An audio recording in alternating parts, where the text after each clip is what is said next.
आता पुढची बातमी बघूयात। मुंबईच्या महापौर आणि उपमहापौर पदासाठी आज निवडणूक होतीये। मावळत्या महापौराकडनं नव्या महापौरांनी सूत्र स्वीकारण्याची आतापर्यंतची प्रथा परंपरा आहे। मात्र महापालिका आयुक्त भूषण गगराणी यांच्याकडनं रितू तावडे आज सूत्र स्वीकारणार आहेत।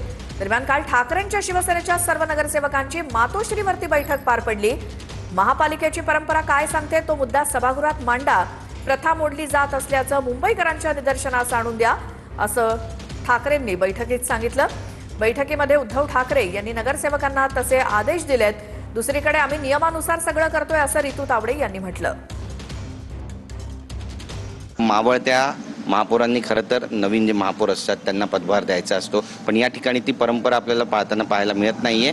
आणि आता आयुक्तांकडूनच तुम्हाला महापौर पदाची त्या ठिकाणी शपथ दिली जाईल, कसं पाहता? यातही राजकारण होतं असं म्हणा? नाही, असं काही नाहीये। एमएस डिपार्टमेंटच्या गाईडलाईन्स प्रमाणे हे सर्व चाललेले आहे। तर जे काय आहे ते सगळं एमएस डिपार्टमेंटच्या गाईडलाईन प्रमाणे।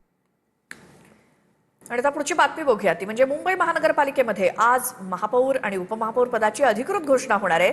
याआधी भाजपचे नगरसेवक हे हुतात्मा चौकात अभिवादन करण्यासाठी रवाना झालेले आहेत।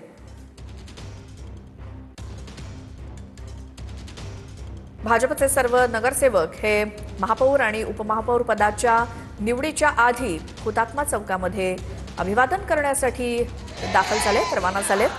त्या ठिकाणची आपण ही दृश्य सगळ्यांनी भगवी वस्त्र परिधान करून भगवे फेटे बांधलेले आहेत। भाजपचे हे सगळे मुंबईतले नगरसेवक आहेत आणि हे सगळेजण आज महापौर आणि उपमहापौर निवडीसाठी पालिकेच्या सभागृहामध्ये असतील। मात्र या प्रक्रियेच्या आधी भाजपचे सर्व नगरसेवक मिळून हुतात्मा चौकाकडे रवाना झालेले आहेत अभिवादन करण्यासाठी।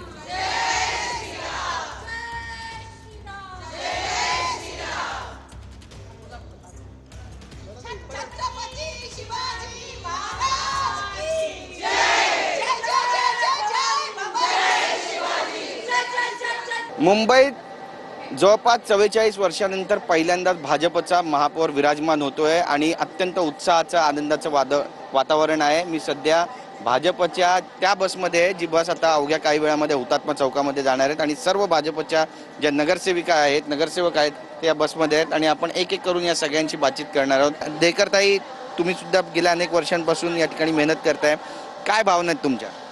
आमची एकच भावना आहे का देशासाठी आम्ही विकास केला पाहिजे।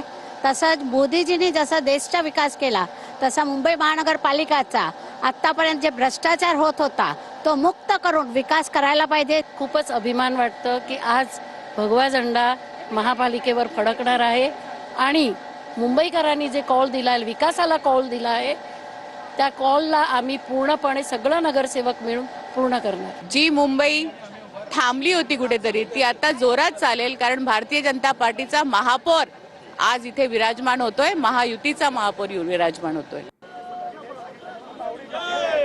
हे दृश्य आपण बघतोय मुंबईच्या हुतात्मा चौक या ठिकाणची। मुंबई महानगरपालिकेमध्ये महापौर आणि उपमहापौर पदाची निवड आणि औपचारिक घोषणा ही आज होणार असून या प्रक्रियेच्या आधी भाजपचे आणि शिंदेच्या शिवसेनेचे सर्व नगरसेवक हे हुतात्मा चौकात पोहोचलेले आहेत अभिवादन करण्यासाठी। भाजपच्या सर्व नगरसेवकांनी भगवी वस्त्र परिधान केली आहेत, भगवे फेटे परिधान केलेले आहेत आणि त्यासोबत शिंदेच्या शिवसेनेचे सर्व नगरसेवक हे सगळे मिळून हुतात्मा चौकामध्ये पोहोचलेत। आमचे प्रतिनिधी रवी खरात आपल्या सोबत आहेत, त्यांच्याकडनं माहिती घेऊयात। रवी, हुतात्मा चौकामध्ये सगळे आधी रवाना झालेले आहेत, काय तिकडचे अपडेट? नक्कीच श्वेता, आपण पाहतोय की आज मुंबई महानगरपालिकेचे महापौर पदाची निवड होणार आहे। खरं तर ही आज महापौर बसणार आहे। त्याच पार्श्वभूमीवरती आपण पाहतोय की जे सत्ता आहे ती महायुतीला मिळालेली आहे, त्यामुळे या ठिकाणी हुतात्मा स्मारक या ठिकाणी सध्या शिवसेनेचे नगरसेवक आणि भाजपचे जे नगरसेवक आहेत या ठिकाणी एकाच बसने आलेले आहेत आणि ते सध्या हुतात्मा स्मारक या ठिकाणी सध्या अभिवादन करत आहे। आपण पाहतोय की ज्या महापौर पदाचा जो चेहरा आहे रितू तावडे या देखील या ठिकाणी आलेले आहेत आणि सध्या आपण पाहतोय की दोन्ही पक्षाचे जे नगरसेवक आहेत ते सध्या अभिवादन या ठिकाणी करत आहे। मात्र ते माध्यमांशी सध्या या ठिकाणी बोलणार नाहीये, मात्र काही वेळातच ते इथून स्मारकाला अभिवादन करत ते बीएमसी कार्यालय गाठणार आहे आणि तिकडे ची निवड देखील केली जाणार आहे। मात्र हा ऐतिहासिक क्षण आहे। आपण पाहतोय की खरं तर मुंबईचा महापौर आहे तो आज खरं तर बसणार आहे, त्यानिमित्ताने महायुतीचे जे नगरसेवक आहेत ते सध्या या ठिकाणी आलेले आहेत। यामध्ये आपण पाहतोय की रितू तावडे असतील किंवा उपमहापौर शिंदेचे असतील। रवी, धन्यवाद या सगळ्या माहितीसाठी। हुतात्मा चौकातली दृश्य अभिवादन करण्यासाठी सर्व नगरसेवक शिंदेच्या शिवसेनेचे आणि भाजपचे